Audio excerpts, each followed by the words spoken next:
शरणं हरि शरणं हरि शरणं हरि शरणं हरि शरणं हरि शरणं हरि शरणं हरि शरणं शरणं हरि शरणं हरि शरणं हरि शरणं हरि शरणं जय हो हरि शरणं हरि शरणं हरि श्रीमद् भागवत भगवान की जय हो।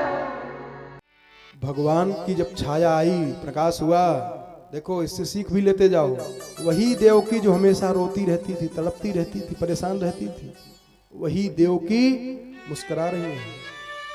सुखदेव बाबा ने कहा कि हे परीक्षित, जो इनके उदर में पूरी दुनिया रहती है, पूरी दुनिया जिनके पेट में रहती है, आज वो भगवान देवकी के उदर में चले गए हैं। लेकिन दशा, अरे सा देवकी सर्व जगन निवास निवास भूता नितराम नरे जे और भोजेन्द्र गेहे शिखेव रुद्धा सरस्वती ज्ञान खले यथा सती। आज वही देवकी कैद खाने में बंद हैं और मंद मंद मुस्कुरा रही है। एक शिक्षा ले लो, ज्यादा न समझ में आती इतनी बात तो समझ लो। वही देवकी जिनके 6 बच्चों को पटक करके कंस ने मार दिया था, पटक करके मारा बद्धशिला पे, रोती रहती थी, हमेशा रोती रहती थी। ये मनोविज्ञान है। जैसे कोई नवयुवती हो, उसके सामने कोई भयानक घटना दुर्घटना घट जाए, बहुत विशाल एक्सीडेंट हो जाए या कोई ऐसी दुर्घटना घट जाए जिसको देख करके वो कांप जाए, घबरा जाए अंदर से, फिर वो गर्भ धारण नहीं कर पाएगी। उसी डर की वजह से उसका गर्भ धारण करने वाली शक्ति समाप्त हो जाएगी। इसलिए कंस बच्चे को पकड़ करके उसके पैर को बद्धशिला है, उसी पे नचा के घुमा के पटक देता है। देवकी वसुदेव देखते रहते अपनी आंख से, हमेशा तड़प रही हैं, रो रही हैं, हमेशा रातों दिन रोती रहती हैं। लेकिन जब भगवान की छाया आई अंदर, तो वही देवकी मंद मंद मुस्कुरा रही हैं। कंस देखा, अरे 7वें गर्भ को भगवान की माया खींची, चारों तरफ शोर हो गया कि देवकी का 7वां गर्भपात हो गया, गर्भपात हो गया। और जब 8वां गर्भ में भगवान आए हैं, तो देवकी मंद मंद मुस्कुरा रही हैं। कंस जैसा दुर्दांत दुष्ट सोच रहा है कि ताम वीक्ष कंसः प्रभया जितांतरा विरोचयंतीम भवनम शुचिस्मिताम। उसी कैद खाने में मुस्कुरा रही हैं। कौन?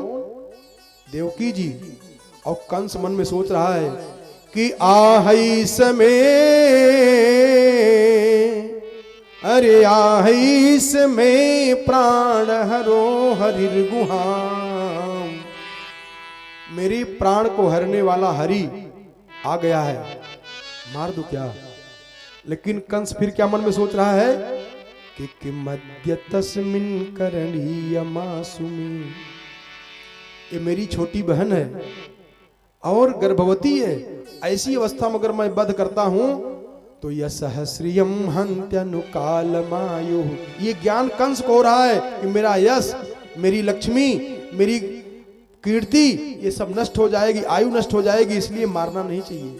और देवताओं ने आकर के गर्भस्थ बालक की प्रार्थना किया, कई प्रार्थना किए।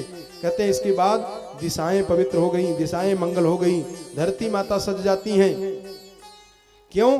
क्योंकि इस बार धरती भगवान को अपना पति बनाना चाह रही है, इसलिए सज धस करके तैयार हो रही हैं। जैसे किसी पतिव्रता स्त्री का पति परदेश चला जाए और जब लौटने की सूचना मिलती है तो उसकी पत्नी सज करके अगवानी में तैयार होती है, ऐसे मानो ये धरती माता सज करके उस परम पिता परमात्मा को अपना पति बनाने के लिए सज के तैयार हो रही है। चारों तरफ हरा भरा वृक्ष सब फल से लद गए, नदियां प्रसन्न हो रही हैं, नदियों का जल एकदम निर्मल हो गया, अच्छा हो गया है। कहते हैं कि नद्यः प्रसन्न सलिला हृदय जल रुहस्रियः। देखो इसमें बताए हैं कि नदियों का जल स्वच्छ हो गया, भादों के महीने में नदियों का जल स्वच्छ नहीं रहता, क्योंकि उफान ज्यादा होता है, पानी ज्यादा होता है। जब पानी ज्यादा होता है तो गंदगी हो जाती है। लेकिन भगवान के समय में नद्यः प्रसन्न सलिला हृदय जल रुहस्रिय और द्विजाल कुल सन्नादस तबका वनराजयः और ववौ वायु सुख स्पर्श पुण्य गंध वह शुचि। बड़ा सुंदर हवा बह रहा है और सब कुछ जब बढ़िया हुआ तो देखते ही देखते जैसे चंद्रदेव प्रकट होते हैं ऐसे ही तम अद्भुतम बालकम अम्बोजे क्षणम, अद्भुत बालक का प्राकट्य हो रहा है। कैसे? कहा चतुर्भुजम शंख गदायुधायुधम और श्रीवत्स लक्ष्मम गलशोभि कौस्तुभम पीतांबरम सांद्रपयोद सौभगम। चतुर्भुज रूप में भगवान का प्राकट्य हुआ। बाजूबंद पहने हुए हैं, मुकुट धारण किए हुए हैं। वसुदेव जी ने देखा, उनको लगा साक्षात भगवान आ गए क्या, और देवकी जी को भी यही लगा। देवकी जी भी मना रही हैं। और तब भगवान ने अपना परिचय बता दिया कि देखो, पूर्व जन्म में आप लोगों ने तपस्या किया था।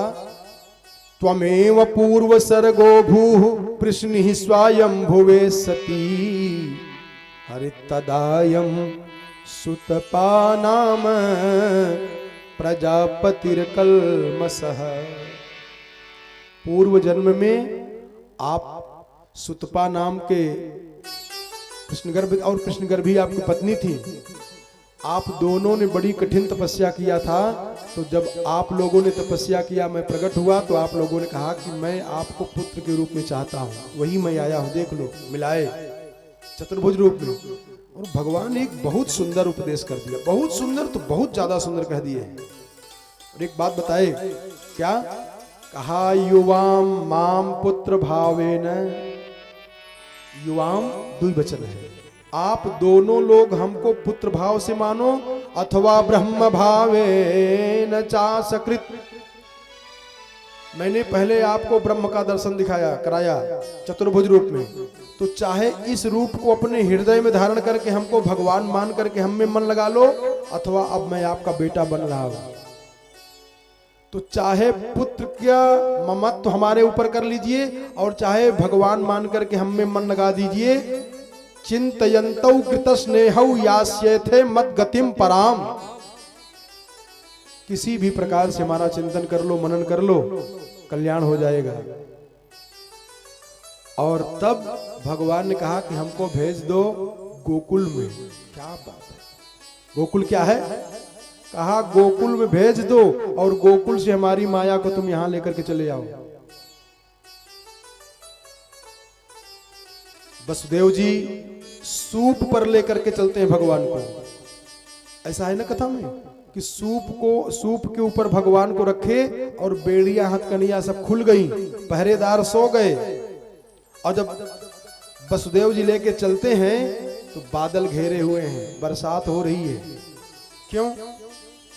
साधारण कारण यह है कि संसार के और लोग भगवान का दर्शन न कर पाए, इसलिए आंधी पांधी तूफान, बिजली चमक रही है, रात है, सब अपने अपने घर में छिप गए हैं और शेष नाग अपने फण से छतरी लगा करके ऊपर ऊपर चल रहे हैं। वसुदेव जी चल रहे हैं और सूप पे रख करके ले जाना है। इसका मतलब देखो, ये भागवत जी की कथा अध्यात्म की कथा है, ये कहानी नहीं है। हम लोगों ने थोड़ा भूल कर दिया है, जो कहानी मान के बैठ गए। अरे कथा सुनिए, ये जीव के उस्यू बनाती है, भगवान बना देती है कथा। सूप का मतलब, अरे भाई और कुछ नहीं था कि जिसमें लेके जाते, और सूप पे रखने की जरूरत क्या है, इससे बढ़िया गोदे में लिए चले जाते। संकेत है क्या? देखो, किसानी में दो ये चीज बड़े काम के हैं, एक सूप और एक चलनी। चलनी दें, और दोनों का स्वभाव अलग अलग है। सूप क्या करता है? सूप तत्व को लेता है, थोथा को बाहर फेंक देता है। और चलनी की क्या खासियत है? वो थोथा को लेती है, तत्व को नीचे गिराती है। अलग दोनों करते हैं, लेकिन सूप तत्व को लेता है अपने पास में, थोथा को बाहर गिरा देता है। और चलनी चलनी तत्व को गिरा देती है, थोथा को ले लेती है। माने सूप वाली बुद्धि के ऊपर भगवान को बैठा करके अब लेकर के जा रहे हैं। सूप की तात्विक दृष्टि होनी चाहिए। और जब चले हैं तो कथा में आया है कि जमुना जी बहुत जोर से उफान मारती हैं, तैयार होती हैं, चलती हैं, फिर दबती हैं, फिर चलती हैं, फिर उठती हैं। उनमें बहुत बहाव आता है, फिर घटती हैं, बढ़ती हैं, घटती हैं, बढ़ती हैं। इसका मतलब और वसुदेव जी घबराए नहीं हैं। वसुदेव जी चले जा रहे हैं लेकर के। ये जमुना जी कौन है? ये सूर्य तनया है, सूर्य की बिटियां हैं और यमराज की बहन है। इसलिए कहा जाता है कि जमुना जमतूतन तारती है। अरे यमुना यमदूतन तारती है, भवतारती है श्री राधिका रानी। ध्यान देना, यही यमुना जी भगवान की पटरानी बन जाएंगे। और लड़की किनकी है? सूर्य भगवान की। सूर्य ज्ञान के देवता माने जाते हैं। तो जब ज्ञान के द्वारा कर्म हो गए, जमुना माने कर्म। गोस्वामी जी ने इसका अर्थ किया ना अवधि में, कर्म कथा रविनंदिनी बरनी। ये जमुना कौन है? कर्म है। और जब कर्म का ज्ञान भगवान से जुड़ा रहेगा तो भगवान की प्रियतमा बन जाएगी, भगवान की अर्धांगिनी बन जाएगी, भगवान की पत्नी बन जाएगी। और वही कर्म कामना से होगा, लालसा से होगा, तो वही नदी कर्मनाशा नाम की नदी बन जाएगी और सारे किए हुए पुण्य को छीन कर डालेगी। देखो अपने भारत में कई नदियां हैं। जैसे जमुना जी में जो स्नान करता है उसके लिए बताया भक्तों ने कि जमुना जमदूतन तारती है, भव तारती है श्री राधिका रानी। और ऐसा पौराणिक मान्यता है कि कर्मनाशा नदी में कोई स्नान कर ले, चाहे जाने में चाहे अनजाने में, एक बार स्नान कर ले, उसके जीवन का सारा पुण्य क्षीण हो जाता है। क्या मतलब इसका? जब कर्म कामना से किया जाएगा, स्वार्थ से किया जाएगा, लालसा से किया जाएगा, तो कर्मनाशा नाम की नदी बह जाएगी। और वही कर्म ज्ञान के माध्यम से परमात्मा की प्राप्ति के लिए किया जाएगा तो भगवान की प्रियतमा बन जाएगी। जमुना जी भगवान की पटरानी बनेगी आगे चलकर। और वही कर्म की नदी कर्मनाशा और पुण्य को छीड़ कर देता है। कर्मनाशा की उत्पत्ति कैसी हुई जानते हो? त्रिशंकु के लार से। देखो त्रिशंकु वशिष्ठ जी के शिष्य हैं और त्रिशंकु एक बार बुलाए वशिष्ठ जी से और वशिष्ठ जी के पास जाके कहा महाराज कोई ऐसा यज्ञ कराइए कि मैं सशरीर स्वर्ग में चला जाऊं। लालसा, यज्ञ तो करेंगे लेकिन लालसा क्या है कि मैं जीते जी स्वर्ग में चला जाऊं। तो वशिष्ठ जी ने कहा कि शास्त्र में ऐसी विधि नहीं है कि जीते जी कोई स्वर्ग में चला जाए, सशरीर चला जाए, इसलिए मरने के बाद मैं स्वर्ग में भिजवा सकता हूं लेकिन सशरीर नहीं। कहा नहीं गुरुजी, जाना तो हमको सशरीर ही है। और गुरु बदल करके चले गए विश्वामित्र जी के पास। तो विश्वामित्र जी से जब ये बात कहा तो विश्वामित्र जी इसलिए तैयार हो गए कि अगर मैं इनको सशरीर स्वर्ग भेज दूंगा तो वशिष्ठ जी का अपमान हो जाएगा, मेरा नाम हो जाएगा। दोनों में लालसा है कि नहीं? उनमें लालसा है ये कि वशिष्ठ जी का अपमान हो जाएगा और उनमें लालसा है कि मैं शरीर स्वर्ग में जाऊंगा, दुनिया के लोग हमारा नाम लेंगे। देखा त्रिशंकु का।